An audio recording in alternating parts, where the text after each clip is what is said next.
This is kind of to clear my chest because it feels like a safe enough amount of time passed to talk about it. I will try to shorten the story as much as I can, although there's a lot of context. I had a friend of 12 years I hadn't seen in probably 2. I was in dire need of a place to move and she happened to offer me to move in with her and her BF. While I moved in she was on vacation, and let me tell you, the place was a fucking disaster. Flooded with ants and clothes everywhere.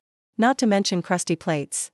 The maid cleaning refused to return and was disgusted. Now I have probably 10 or so 15 stories just about living there. I could really write a book, but I'm gonna fast forward to this specific event. She starts cheating on her BF with his drug dealer, who has a curfew of 8 p.m. and lengthy record.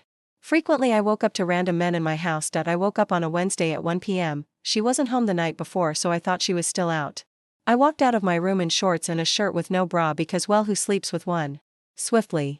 Her drug dealer dude walks up and grabs my but no thought and says, "Nice tits." I had this gut-wrenching feeling. I ran to the bathroom, where luckily the slob she is, she left some hoodie there.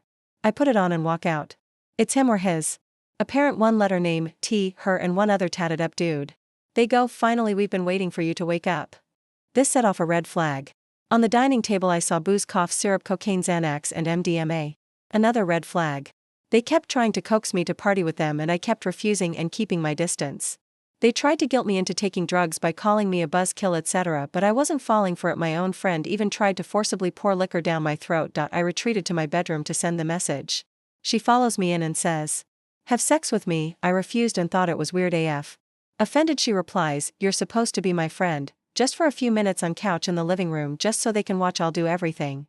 I again told her I'm not in any way interested. She leaves, and when she comes back the guys enter my room. One blocks the door and her BF walks toward me. I'm on the edge of the bed about to get up, pushes me back down and takes his shorts off and says, "Blow me." I kept begging and pleading, saying I didn't want to.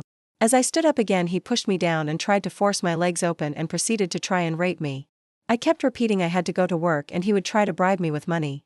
I honestly don't know where I got the courage to say a word came from, but I managed to get back up and shout loud enough that they let me through the door. He followed me out while I was bawling my eyes out, repeating the fact he tried to rape me. As I walked out in tears I heard my apparent friend say, "See, I told you guys she wouldn't do it." To this day I'm convinced it was a complete setup and that their plan was for me to do Xanax and drink so I'd pass out, then gang rape me. I never went to police because of his affiliation with gangs, and I'd rather not live in fear. After talking to some other people that knew her I found out that she would have made money off of that scenario playing out, and she had done it to some of her other friends.